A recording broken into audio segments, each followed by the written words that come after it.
Après plus d'une décennie de sanctions sévères, un tournant s'annonce en Syrie. Les mesures américaines liées à la loi César viennent d'être assouplies. Et pour de nombreux Syriens, c'est l'espoir d'un redémarrage économique qui renaît. Ce soulagement palpable dans les rues est aussi teinté d'attentes profondes. Les citoyens veulent voir des réformes concrètes et un système plus équitable pour que cette ouverture ne profite pas seulement à une élite.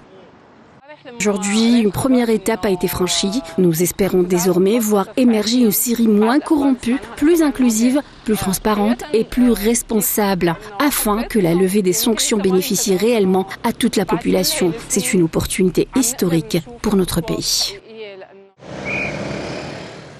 Depuis le début du conflit, les sanctions ont aggravé la crise humanitaire. Pénurie de carburant, flambée des prix, paralysie du secteur bancaire. Pour beaucoup, c'est une période marquée par la tentative de survie.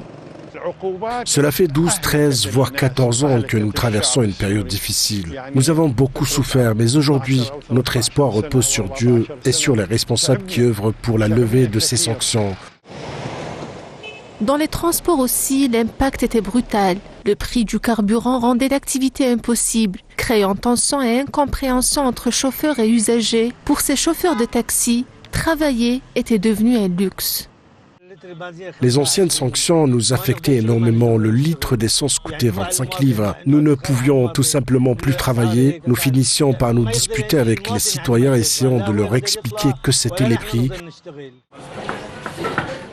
Mais c'est aussi dans l'ombre des transactions financières que les effets se faisaient sentir. Avec le déblocage de certaines banques syriennes, le transfert d'argent depuis l'étranger échappe enfin à des circuits détournés et coûteux.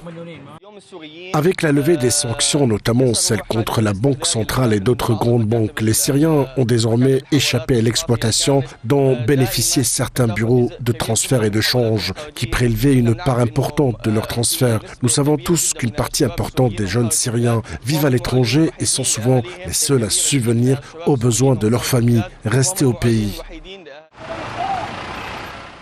Du côté des autorités syriennes, on parle d'une victoire collective et d'une reconnaissance tardive des efforts diplomatiques. L'heure est à l'optimisme dans les cercles du pouvoir. La levée générale des sanctions aura sans aucun doute un impact positif, non seulement sur le ministère de l'Intérieur, mais aussi sur les autres ministères et l'ensemble du paysage intérieur syrien. Reste à savoir si cette nouvelle ère annoncée saura tenir ses promesses. En attendant, les Syriens espèrent moins de restrictions, plus d'opportunités, pour un avenir qui, pourquoi pas, sera plus stable.